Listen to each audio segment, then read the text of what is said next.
কে তুমি মা বলো না মা। নমস্কার, আপনাদের সকলকে স্বাগত জানাই আমাদের অনুষ্ঠানে।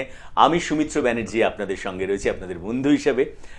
নানার প্রবলেমের মধ্যে জানেন জীবনের সবচেয়ে বড় অংশটা হচ্ছে আমার মনে হয় জীবনের যে কটা বড় যোগ থাকে, শিক্ষা একটা বড় যোগ জন্মাবার পরে, কর্ম আর একটা বড় যোগ, আর তারও একটা বড় যোগ রয়েছে, সেটা হচ্ছে বিবাহ। ছেলে বা মেয়ে, যদি মেয়ে হয় দেখা যায় সে হয়তো 21, 22, 23, 24, 27 বছর তার বাবা মার কাছে রইল, কিন্তু দেখা যায় তার 50 বছরের বিবাহিত জীবন, অর্থাৎ যতদিন বাবা মার কাছে রইল ছেলেটি বা মেয়েটি, দেখা যায় তাদের বিবাহিত কনজুগাল লাইফটা কিন্তু অনেক বেশি। সুতরাং একটা দুটো মানুষ 50টা বছর দুজন দুজনের সঙ্গে থাকলো, শুধু বিবাহ একটা মস্ত বড় যোগ। ভালো বিবাহ হলে একদম উত্তরণ, আর যদি বিবাহটা খারাপ হয় গয়া গঙ্গা একেবারে। সুতরাং এই জায়গায় দাঁড়িয়ে আমাদের সঙ্গে যিনি আসেন তার কারণ আমার মনে হয় যে দুটো ব্যাপারে উনি না সিদ্ধহস্ত কাউন্সিলর। একটা হচ্ছে বিবাহের ব্যাপারে, আর একটা হচ্ছে এডুকেশন। এই দুটো জায়গার কর্ম, এইগুলোকে যে কোনো মানুষ তার কাছে যখন আসে তিনি কিন্তু সিদ্ধহস্ত তাকে বার করে দেন সেই সমস্যা থেকে। তার কারণ খনার ভিটে জন্ম তার, ইনি ভারতের অলংকার, অন্তরে সন্ন্যাসিনী, বাক সিদ্ধা বাংলা তথা জগৎ জননী, তন্ত্রযোগ জ্যোতিষে যিনি চিরদিনই পারদর্শিনী। আমাদের সঙ্গে রয়েছেন পরমাত্মা সাধিকা খনামা। এই খনামার কাছে আজকে আমাদের প্রশ্ন থাকুক। আগে স্বাগত জানাই, তারপরে প্রশ্নে আসবো। স্বাগত মা। হ্যাঁ গো, তোমাকে এবং তোমাদের সকলের জন্য প্রাণ ভরা ভালোবাসা নিয়ে আমার এখানে চলে আসা। আজকে চলে এসেছি, তোমাদেরকে ভালোবেসেছি, তোমাদের সঙ্গে অনেক কথা বলবো। যা প্রশ্ন হবে তার উত্তর দেব, এছাড়াও আরও মনের কথা বলবো। তার কারণ হচ্ছে কি জানো? কারণটা হচ্ছে রবি ঠাকুরের একটা কবিতা বারবার মনে পড়ে। সেটি হলো, কত অজানারে জানাইলে তুমি, কত ঘরে দিলে ঠাঁই, দূরকে করিলে নিকট বন্ধু, পরকে করিলে ভাই। বলো তো দেখি, দূরকে নিকট বন্ধু করেছে, পরকে ভাই করেছে, কত অজানাকে জানাইছে। এই অজানাকে জানার জন্যই আমার আজ এখানে আসা। তোমরা বারবার বলো, মা তুমি আবার কবে টিভিতে বসবে, আবার কবে তোমায় দেখতে পাবো।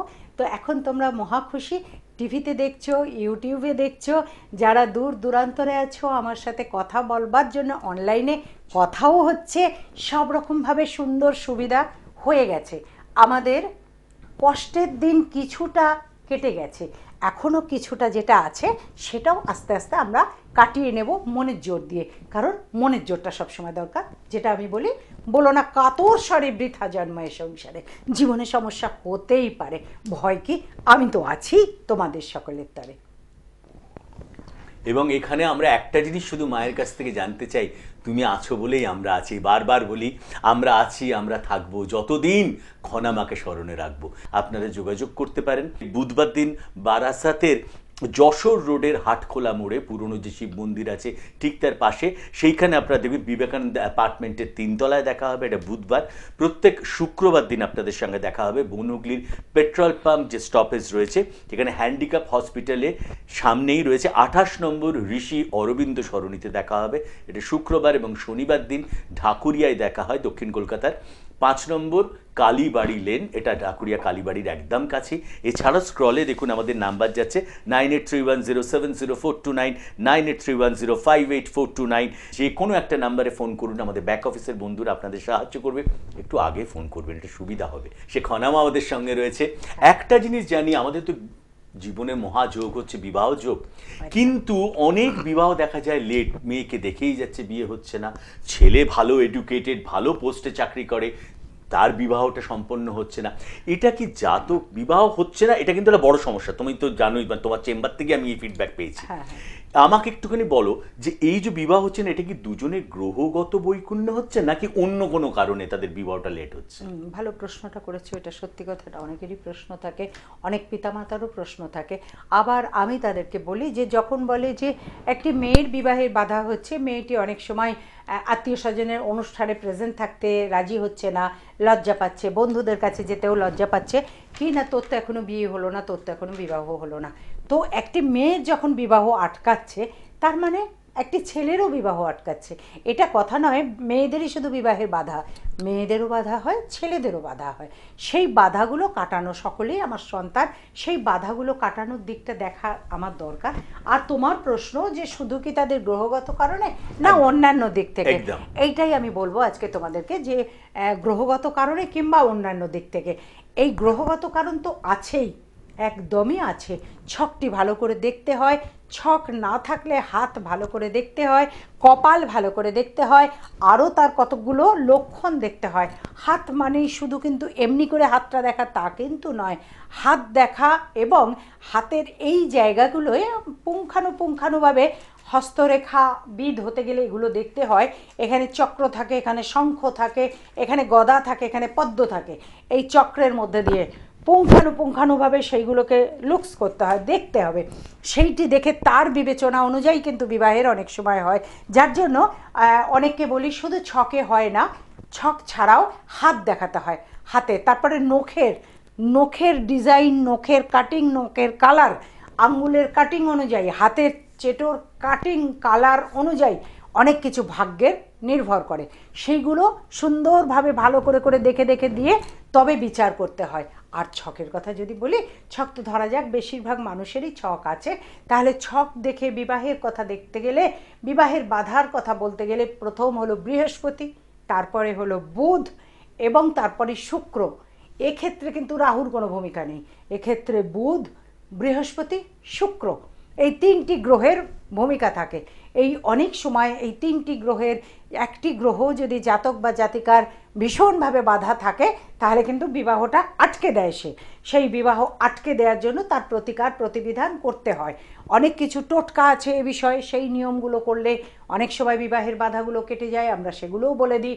এবং অনেক কিছু শেকড় পড়তে হয়, পাথর পড়তে হয়, কবচ পড়তে হয়, প্রজাপতি কবচ পড়তে হয়, ইত্যাদি অনেক নিয়ম আছে।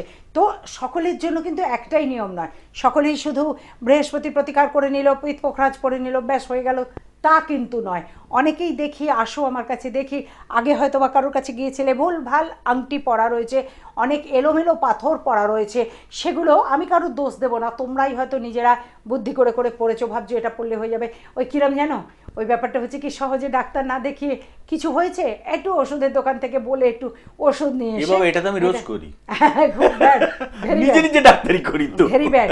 এটা কিন্তু আইনত অপরাধ। যেমন যে অসুস্থ অনেক দিন ধরে ডাক্তার দেখাচ্ছে, কিছুতেই রোগ সারছে না, হয়তো দেখা গেল তার কাছের নার্সিংহোম, কাছের পাড়ার ডাক্তারবাবু তার রোগ সারিয়ে দিল, এগুলো গ্রহের কারণ।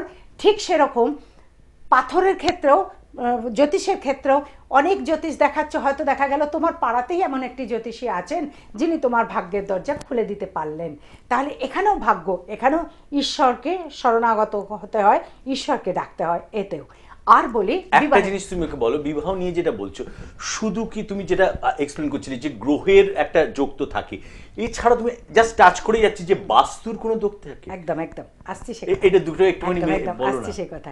খুব তো ইন্টারেস্টিং। এই যে গ্রহের বাধাগুলো কাটলে তাহলে সেগুলোকে দেখে নিতে হয় যে ছকটি জাতকের কোন ঘরে কোন গ্রহ আছে, সুনিপুণভাবে গণনা করে সেটিকে বলে তাকে সঠিক পথ দেখিয়ে দেয়া, এটাকেই বলা হয় ধর্ম।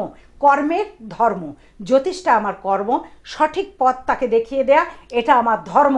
এই ধর্মতেই শনি দেবতা কৃপা করেন, সঠিক কাজ করলে সঠিক কৃপা পাওয়া যায়। এবার আসছি যে জাতক জাতিকা অনেক চেষ্টা হচ্ছে, বিবাহ হচ্ছে না। একেবারে অনেকের এমন হয় জানো তো, তোমাদের কাছে বলি, বাড়ি ভাড়া করা হয়ে গেছে, কার্ড ছাপানো হয়ে গেছে, হায় রে হায়, সেই বিবাহ কেটে গেল। শোনা গেল যে মেয়েটির অন্য জায়গায় প্রেম ছিল, সে বেরিয়ে পড়েছে সেখানে, কিংবা ছেলেটির আরেকটি বিবাহ ছিল তা ধরা পড়ে গেল ইত্যাদি। কিংবা বড় চাকরি করে বলতো কিন্তু আদৌ চাকরি করে না, কোনো ব্যবসা করে, ইত্যাদি ইত্যাদি নানাবিধ বিঘ্ন এসে গেল, বিবাহটি কেটে গেল। এটি তো ভেরি ব্যাড, এটা ঠিক নয়। তো সেটাকে ঠিক করার জন্য সে সময় দেখতে হয় কি, যেমন ছক দেখতে হবে, গ্রহগত উপায়গুলো দেখতে হবে, তেমনি তৎসহ বাস্তু দেখতে হবে।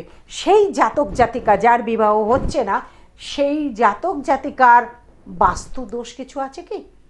তাহলে বাস্তু দোষ যদি থাকে, বাস্তুর দোষ বাপু কাটিয়ে নিয়ে তবে বিবাহ দেওয়াটাও ভালো। বাস্তুর দোষ থাকলে বিবাহ হতে চায় না। আবার তোমাদের হয়ে আমি প্রশ্ন করছি, আবার তোমাদের হয়ে আমি উত্তর দিচ্ছি। অনেকে প্রশ্ন করবে, মাগো আমরা 3 বোন ছিলাম, দুই বোনের বিবাহ হয়ে গেল একই বাস্তুতে থেকে, আমার কেন হলো না, বা আমার মেজো মেয়েটির বা ছোটো মেয়েটির কেন হলো না, মা বাবা বললো, কিন্তু আর দুজনের তো ওই বাস্তুতে থেকেই তো বিবাহ হচ্ছে। সেক্ষেত্রে আমরা বিচার করব যে গ্রহগত কারণ এটা একটা, আর একটা হলো নিয়মগত কারণ, দিকগত কারণ। এটি সবাই সহজে প্রকাশ করে না, জানে। আমি বলবো আমার থেকে অনেক অনেক জ্ঞানীগুণী জ্যোতিষ মহাশয় মহাদয়ারা রয়েছেন, কিন্তু জানেন সকলে, সকলে হয়তো সবসময় বলেন না, কিংবা হয়তো বলেন আমার জানা নেই। আমার বড্ড বলতে ইচ্ছা করছে যে দেখো তো, যে মেয়েটির তোমার একটি মাকে ধরা যাচ্ছে, তার দুটো তিনটে ছেলে মেয়ে, দুজনের বিবাহ হয়ে গেল, একজনের কেন হচ্ছে না? সেই মেয়েটি কি কোন দিকে মাথা করে রাত্রে ঘুমোয়, কোন ধরনের পোশাক পরে, কোন কালারের পোশাক পরে রাত্রে ঘুমোয়, কোন খাবারটি সে খেতে ভালোবাসে আর কোনটি সে খেতে চায় না, কোন দিকটাকে সে ফেভার করে, পছন্দ করে। বাস্তুর দিক থাকে তো, ধরো বাস্তু তোমার ভালো, ঠিক আছে, কিন্তু সে কোন দিকটাকে, পশ্চিম দিকটাকে পছন্দ করে না পূর্ব দিকটাকে, সে কোন দিকটা মেনটেন করে, পড়তে বসে, গান করে, রিল্যাক্স করে, টিভি দেখে, কোন দিকে মুখ করে তার বসাটা প্রিয়, এটা দেখে নিতে হয়। ওতেও অনেক সময় দিক নির্ণয়, আমরা দশ দিক পালেভ্য নম, দশ দিক পালের তন্ত্রক্রিয়ায় মন্ত্র দিয়ে পুজো করি, 10 দিক পালের পুজো করতে হয় আমাদেরকে। তো সেই পুজোতে আমরা অনেক সময় বিবাহিত জীবন অশান্তিময়, সেখানটা কাটানোর জন্য এই প্রয়োগ করে থাকি, তন্ত্রক্রিয়া প্রয়োগ করে থাকি, এবং বিবাহ হচ্ছে না, বাধা হচ্ছে, জাতক জাতিকার কর্মে বাধা হচ্ছে, সেখানেও আমরা দিক নির্ণয়টা করে দিই যে এইভাবে দিক নির্ণয় করলে জাতক বা জাতিকাটির অবশ্যই ভালো হবে। বাড়িতে অনেকেই রয়েছে, একজন খুব অসুস্থ, তাহলে সেটা কী জন্য হচ্ছে? যদি বাস্তু খারাপ হবে তাহলে তো অনেকেই অসুস্থ হবে, একাধিক ব্যক্তি অসুস্থ হবে, একজন অসুস্থ, সেক্ষেত্রেও দেখতে হয়, যেমন তার ছকটিকে দেখতে হয়, তেমন তার কি কি প্রিয় জিনিস। দেখবে অনেক জ্যোতিষ আছে এগুলো জিজ্ঞাসা করে, ডাক্তারের কাছে গেলে দেখবে অনেক কিছু জিজ্ঞাসা করে, কোন রং পছন্দ করেন, কোন খাবার পছন্দ করেন, টক ঝাল মিষ্টি, তাহলে এগুলো রাখো দৃষ্টি এগুলোর প্রতি, তাহলে এগুলো দরকার, এগুলো প্রয়োজন। তো আমরা যেমন 10 অবতারের পুজো করি, 10 মহাবিদ্যার পুজো করি, 10 দিকের পুজো করি, 10 দিক পালেভ্য নব, 10 দিকের পুজো করা হয়। এই 10 দিক শুধু উত্তর পূর্ব দিক ভাবলেই হবে না, 10 দিকের পুজো করতে হয়। সেই পুজো করে বুঝতে হবে যে জাতক জাতিকাটার কোন দিকটা প্রিয়, তাহলে তার কোন দিকটা শুভ, কোন দিকটা অশুভ। হয়তো বা যে দিকটা তার জন্য অশুভ, সে সেই দিকটাতে, হয়তো তার দক্ষিণ দিকটা তার জন্য প্রিয় নয়, শুভ নয়, সে দক্ষিণ দিকটাই প্রিয় করে বসে আছে, দক্ষিণ দিকে মাথা করছে, দক্ষিণ দিকে মুখ করছে, দক্ষিণ দিকে মুখ করে খাবার খেতে বসছে, টিভি দেখছে, এর জন্য সেই অশুভ দিকের প্রভাবটাও ওই জাতিকার উপর পড়েছে। তাই জন্য এগুলো তো দূর থেকে করা যায় না, এগুলো একটুখানি ভালো করে দেখতে হয়, বুঝতে হয়। তোমরা তোমাদের প্রিয়জন, প্রিয় জ্যোতিষ যাকে তোমরা মনে করবে, যাকে কাছের জন মনে করবে, বিশ্বাস বড় জিনিস, যার ওপরে বিশ্বাস করবে তার ওপরেই ভরসা করবে, যাকে বিশ্বাস করা যায় তাকেই বিশ্বাস করবে, সেই বিশ্বাস করে তার কাছে যাবে, সে তোমাকে দিক পরিবর্তন করে শুভ দিক দেখিয়ে তোমার জীবনের শুভ দরজা তিনি খুলে দেবেন। কিন্তু আমি বন্ধু হিসেবে আপনাদের সঙ্গে একটা জিনিস শেয়ার করব, যে যিনি দীর্ঘ এত বছর ধরে এবং মিডিয়ার বুকে যিনি এই জ্যোতিষ চর্চা করেছিলেন, শুধু জ্যোতিষ নয়, জ্যোতিষ, তন্ত্র, বাস্তু, তিনি একটা সারা পৃথিবী জুড়ে বড় নাম। তার কারণ তিনি জগৎ জননী, আমরা তাকে বলি, সে পরমাত্মা সাধিকা খনামা, যার আমার মনে হয় কয়েক লক্ষ অফিসিয়ালি তিনি হরস্কোপ বিচার করেন, কুষ্টি বিচার করেন কয়েক লক্ষ মানুষের প্রত্যেক বছর। সেই মানুষ যার অভিজ্ঞতা এবং যার সঙ্গে ঠাকুরের নারীর টান রয়েছে, তিনি আমরা বলি পরমাত্মার সাধিকা, সারাক্ষণ জপ তপ হোম যজ্ঞ এবং তার হরিনামে তিনি ডুবে রয়েছেন। আমি বলি সেই মানুষের কাছে আসুন, শুধু যে আপনার এই সমস্যা মেটাবার জন্য নয়, আপনার শান্তি দেওয়ার জন্য। তার দিগদর্শন আশ্রম, শ্রীরামকৃষ্ণ সারদা মা দিগদর্শন আশ্রম, সেখানে এসে দেখুন যে অগণিত মানুষ সেখানে আসছেন তাদের সমস্যা থেকে মুক্তি পেতে। আপনাদেরও বলবো যে কোনো সমস্যায় আপনারা যোগাযোগ করতে পারেন। বুধবার দিন বারাসাতের যশোর রোডের হাটখোলা মোড়ে পুরনো যে শিব মন্দির আছে ঠিক তার পাশে, সেইখানে আপনারা দেখবেন বিবেকানন্দ অ্যাপার্টমেন্টের 3 তলায় দেখা হবে, এটা বুধবার। প্রত্যেক শুক্রবার দিন আপনাদের সঙ্গে দেখা হবে বনুগলির পেট্রোল পাম্প যে স্টপেজ রয়েছে, যেখানে হ্যান্ডিক্যাপ হসপিটালে সামনেই রয়েছে 28 নম্বর ঋষি অরবিন্দ সরণিতে দেখা হবে। এটা শুক্রবার, এবং শনিবার দিন ঢাকুরিয়ায় দেখা হয়, দক্ষিণ কলকাতার 5 নম্বর কালীবাড়ি লেন, এটা ঢাকুরিয়া কালীবাড়ির একদম কাছে। এছাড়াও স্ক্রলে দেখুন আমাদের নাম্বার যাচ্ছে 9831070429, 9831058429। যে কোনো একটা নাম্বারে ফোন করুন, আমাদের ব্যাক অফিসের বন্ধুরা আপনাদের সাহায্য করবে। একটু আগে ফোন করবেন, এটা সুবিধা হবে। এবং যারা অনেক দূরান্তরে রয়েছেন, যারা অনলাইনে আপনারা কিন্তু এই প্রেডিকশন নিতে পারেন, আপনাদের বিচার করাতে পারেন এবং সেখান থেকেই মা আপনাদের সমস্ত ব্যবস্থা করে দেবেন। একটা কথায় আমরা মার কথায় ফিরবো যে মা এই যে বিবাহ যোগ, এই যে বাস্তু তুমি বললে, আমরা সাধারণ মানুষ তো বুঝবো না, তোমার কাছে আসতেই হবে। কিন্তু এর থেকে কি পরিত্রাণ পাওয়া যায়? মানে বিবাহগুলো থেকে মানে যেগুলো আটকে যাওয়া, একদম অবশ্যই পরিত্রাণ পাওয়া যায়, অবশ্যই পাওয়া যায়। অসাধ্য সাধন করা যায় যদি ঠিক মতো সাধনা করা হয়, এরই নাম সাধনা।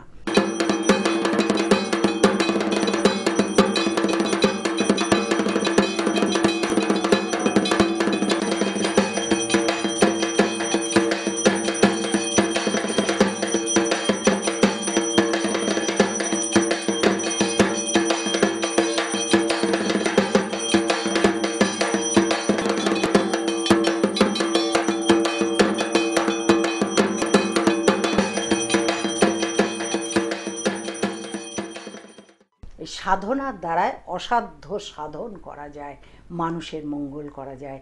এটাই আমার প্রচেষ্টা, এটাই আমার ভীষণ চেষ্টা, এটাই আমার তপস্যা, এটাই আমার জীবন। মানব কল্যাণ করাই আমার জীবন। আমি মানব কল্যাণ।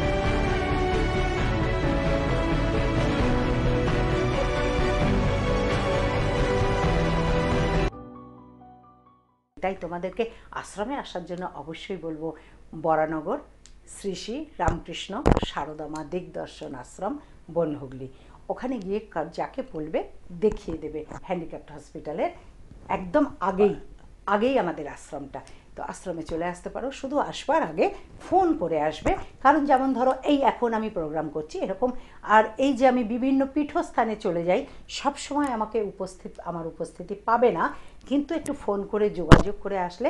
আর আশ্রমে নানাবিধ অনুষ্ঠান হয়, নানাবিধ ক্রিয়া, নানাবিধ অনুষ্ঠান হয়। যেমন সারদা মায়ের জন্মদিন, স্বামীজির জন্মতিথি, সারদা মায়ের জন্মতিথি, আমাদের ঠাকুরের জন্মতিথি, এছাড়াও আমাদের কল্পতরুতে অনুষ্ঠান হয়, জগদ্ধাত্রী পুজোয় অনুষ্ঠান হয়, শিবরাত্রিতে অনুষ্ঠান হয়, আমাদের আশ্রমেতে সরস্বতী পুজো হয়, গণেশ পুজো হয়, খুব ধুমধাম সহকারেই এগুলো হয়। আবার মাঝে মাঝে বিভিন্ন ভক্তদের এবং সাধু সঙ্গ করে আমাদের গীতা উৎসব করা হয়, গীতা যজ্ঞ করা হয়, ধর্ম আলোচনা হয়, গীতা পাঠ হয়, কথামৃত পাঠ হয়, সারদা মায়ের শতরূপে সারদা মায়ের পুঁথি পাঠ হয় এবং বিভিন্ন রকমের ধর্ম আলোচনা এগুলোও হয়। আবার বিশেষভাবে আমি যেটা করে খুব পুলকিত হই সেটা হলো ফেড আপ মানুষ, অসহায় মানুষ, যারা নিঃস্ব অসহায় নিজেদেরকে মনে করছো, ভীষণভাবে মানসিক দিক থেকে কষ্টে আছো, তাদেরকে বিনামূল্যে বসে আমি আলোচনা করা, তাদের সঙ্গে একটুখানি বসে সময় দেয়া, আলোচনা করা, কি সমস্যা আছে তোমাদের সেগুলো জানা, তাদেরকে সেগুলো বলা, এগুলো মানুষকে শান্তি দেওয়ার জন্য, মানুষকে আবার সঠিক পথে ফিরিয়ে এনে দেওয়ার জন্য। এটাই তো আমার কাজ, এই কারণেই তো আমার পৃথিবীতে থাকা। তা না হলে অকারণ পৃথিবীতে ভিড় বাড়িয়ে লাভ কি বলো? যদি মানুষের কাজে না আসতে পারলাম তাহলে জীবন ধারণ করার মানে কি হলো? সেই কারণেই আমাদেরকে এইভাবে কাজ করতে হয় ভীষণভাবেই।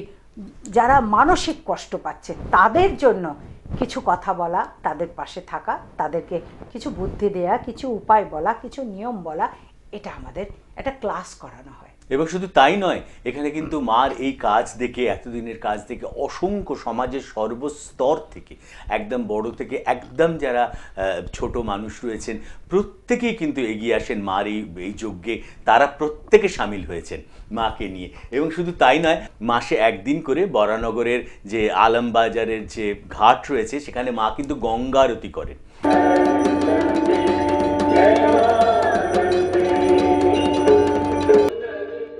এটা দেখার মতো একটা দৃশ্য।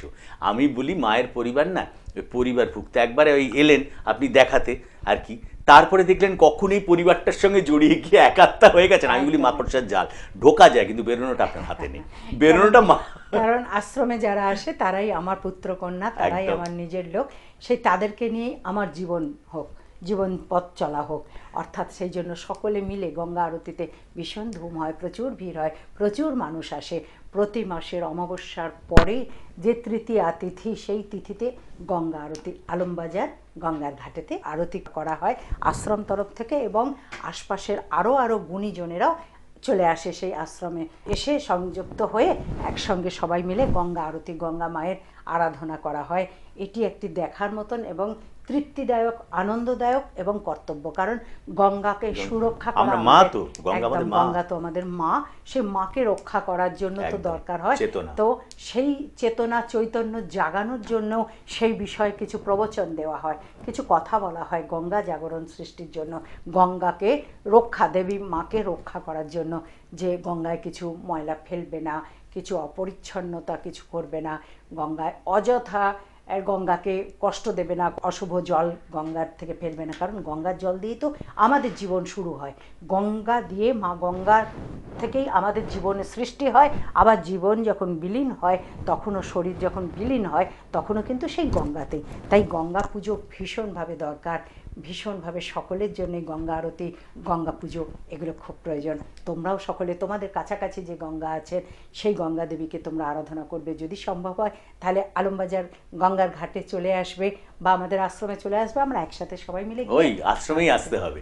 তার কারণ হচ্ছে যে আশ্রমে আসলে আপনি সবার সঙ্গে মিলিত হবে এবং মায়ের সঙ্গে আপনি গঙ্গায় যেতে পারবেন, একসঙ্গে গিয়ে গঙ্গা যাত্রা করতে পারবেন। আর একটা জিনিস আপনাদের একটু বলি, আমাদের তো এই মূলত আলোচনাটা, মা তো আধ্যাত্মিক মানুষ, মা তো পুরো পরমাত্মা সাধিকা। আপনারা জানেন যে মা শুধু তন্ত্র জ্যোতিষ নয়, আপনি যখন আসেন তার চেম্বারে, যেমন করে আপনার হাতটা বিচার করেন, তেমন করে কুষ্টিটা দেখেন, তেমন করে সামুদ্রিক স্বাস্থ্য আপনার উপর অ্যাপ্লাই করেন, ঠিক তেমন করে মা কিন্তু নিউমারোলজি, যেটা খুব কম জ্যোতিষ করেন, নিউমারোলজি, সংখ্যা তত্ত্ব আপনার উপরে কিচ্ছু নেই, আপনার কয়টা সংখ্যার মধ্যে দিয়ে মা হয়তো আপনাকে ঠিক করলেন।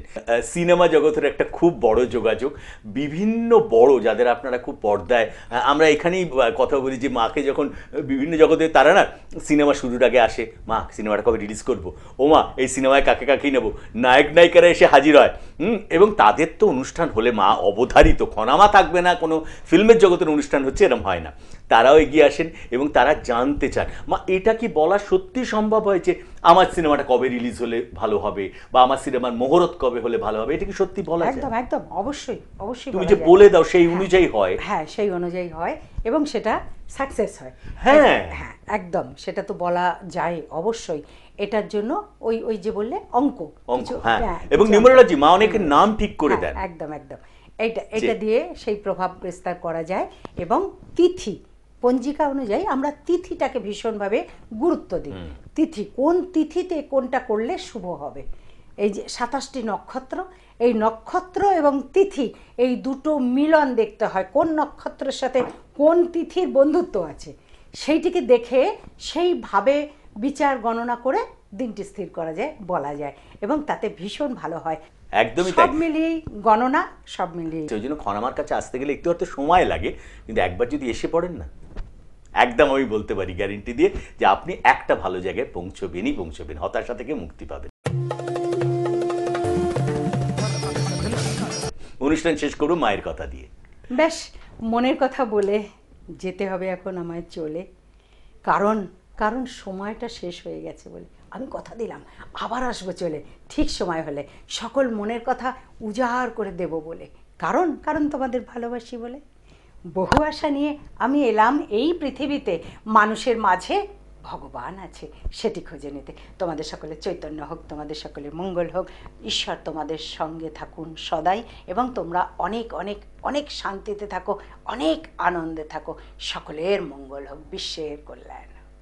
আমরা আছি, আমরা থাকবো যতদিন খনা মাকে স্মরণে রাখবো। কে তুমি মা বলো না।